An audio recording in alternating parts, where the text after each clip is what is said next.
राधे राधे दोस्तों, जय श्री कृष्णा। कैसे हैं आप सब? स्वागत है आपका एक और नए वीडियो में। यहाँ पर यह मेरे सोमवती अमावस्या का ब्लॉग है। यहाँ पर मैं तैयार हो रही हूँ। आज मैं सुबह जल्दी उठकर 5 बजे से घर के सारे काम जल्दी जल्दी कंप्लीट करे और मैं तैयार हो रही हूँ। आप देख सकते हैं मैं पूजा के लिए तैयार हो रही हूँ। घर पर मेरी मौसी भी आई हुई थी, तो मौसी ने भी थोड़े काम में मेरी हेल्प की और हम लोगों ने जल्दी जल्दी काम ख़त्म किया और तैयार हुए, क्योंकि मुझे मंदिर भी जाना था और बहुत सारे काम, पूजन के दिन बहुत सारे काम भी रहते हैं। तो हम लोगों ने जल्दी जल्दी कर लिए और मैं तैयार हो गई। यहाँ पर आप देख सकते हैं मैंने पायल चेंज की है, चूड़ी भी चेंज की है और चूड़ी चेंज करनी चाहिए अपन को पूजा करने के लिए।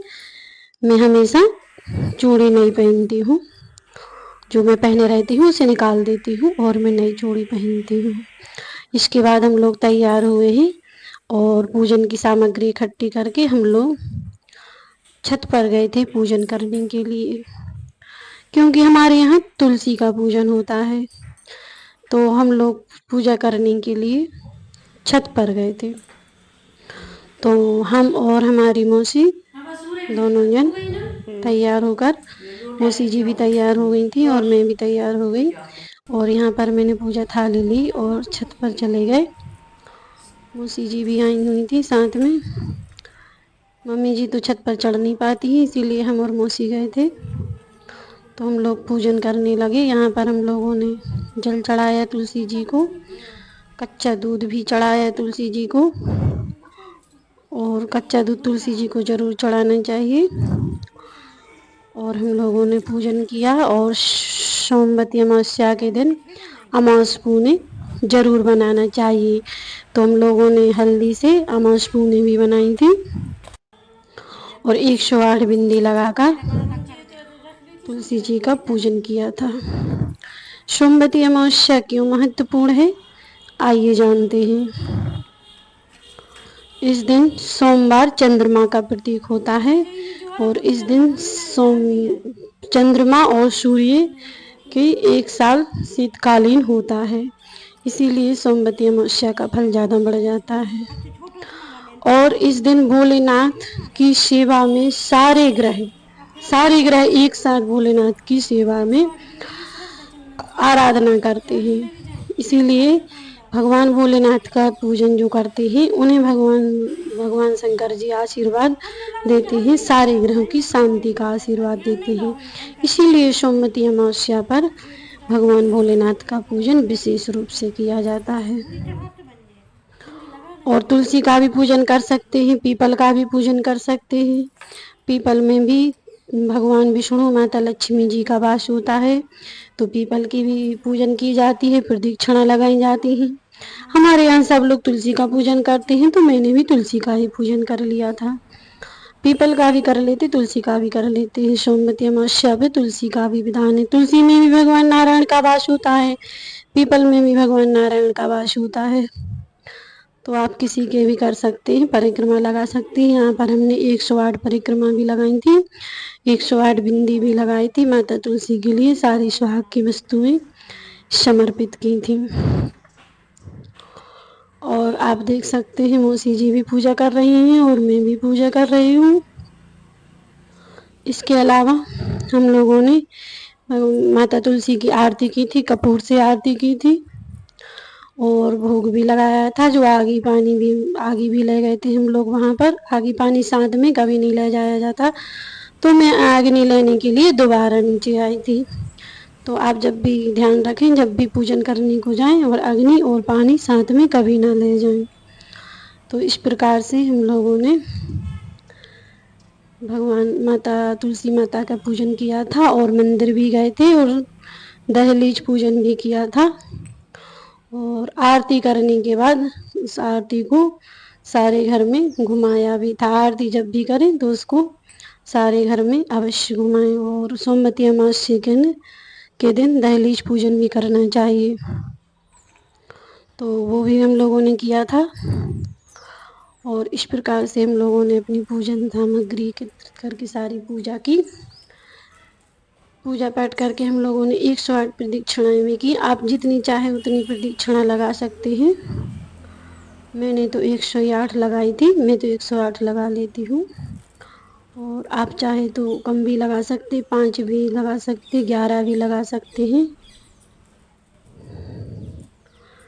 21 भी लगा सकते हैं। हर सुहागन महिला करती है, इसे जरूर करना चाहिए। सोमाधोवन की कथा, और इसके बाद कथा भी सोमाधोवन की सुनना चाहिए। सोमाधोवन की कथा इस प्रकार है। एक गांव में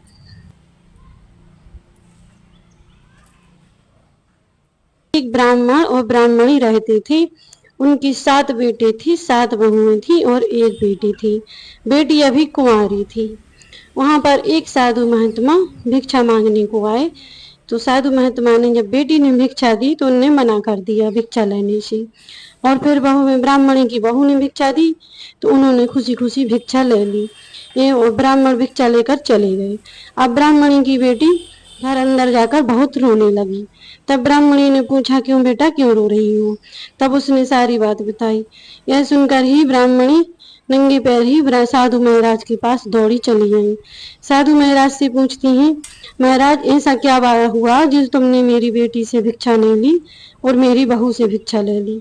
तब ब्राह्मण ने कहा कि आपकी बेटी के सुहाग नहीं है, किस्मत में सुहाग नहीं है, तो इसीलिए हमने उनके हाथों से भिक्षा नहीं ली। अब ब्राह्मणी बोली, साधु महाराज, अगर आपको इतना पता है तो आप इतना भी जानते होंगे कि इसका उपाय क्या है। तब ब्राह्मणी बोली, तब साधु महाराज बोले कि हाँ, उपाय तो है लेकिन बहुत कठिन है। ब्राह्मणी बोली, आप बताइए, मैं उपाय अवश्य करूंगी। तो साधु महाराज उपाय बताते हैं कि 7 समुंदर पार एक सोमाधोवन रहती है।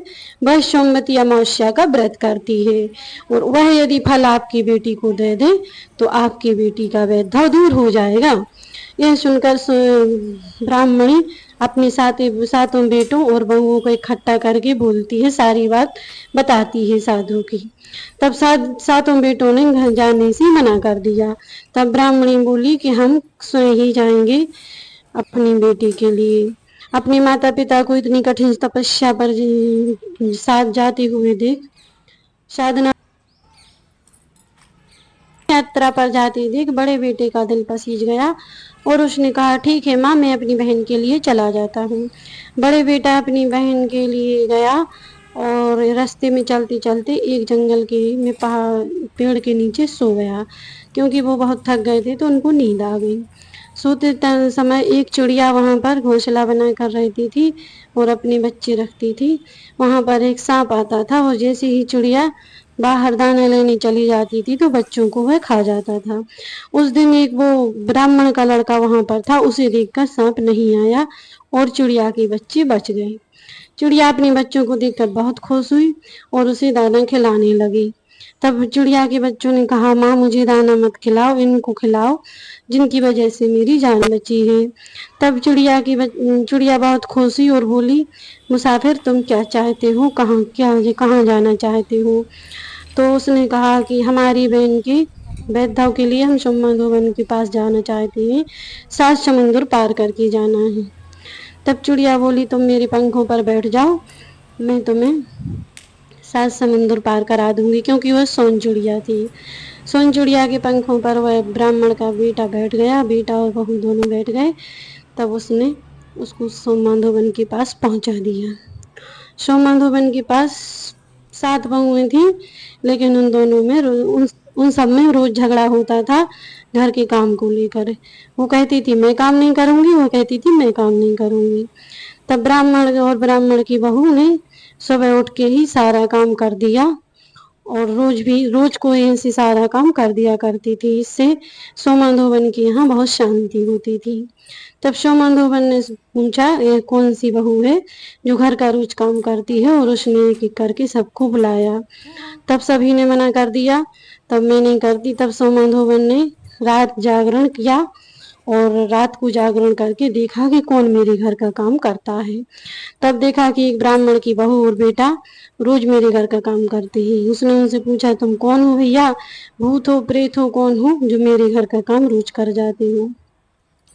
तब उन्होंने सारा हाल कह सुनाया और कहा कि मेरी बहन के वैधा दूर करने के लिए मैं आपके पास आपका सोमवती अमावस का पुण्य लेने आया हूँ। तब उसने कहा कि मैं अपनी सोमवती अमावस्या का पुण्य किसी को नहीं देती हूँ, लेकिन तुम लोगों ने मेरी इतनी सेवा की है तो मैं तुम्हें दे दूंगी। जब तुम अपनी बहन का विवाह करो तब मुझे बुला लेना। ब्राह्मण का बेटा और बहू वापिस चले आए और अपनी बहन का विवाह करने लगे। और जब ब्राह्मण का विवाह हुआ तो विवाह होते ही वह ब्राह्मण का बेटा वहां पर मर गया। सारे नगर में हाहाकार मच गया, सभी रोने लगे। तभी सोम माधोबन को वहां पर आ गई और अपनी सोमवती अमावस्या का फल उसके बेटे को दिया, तो वह बेटा राम राम करके उठ खड़ा हो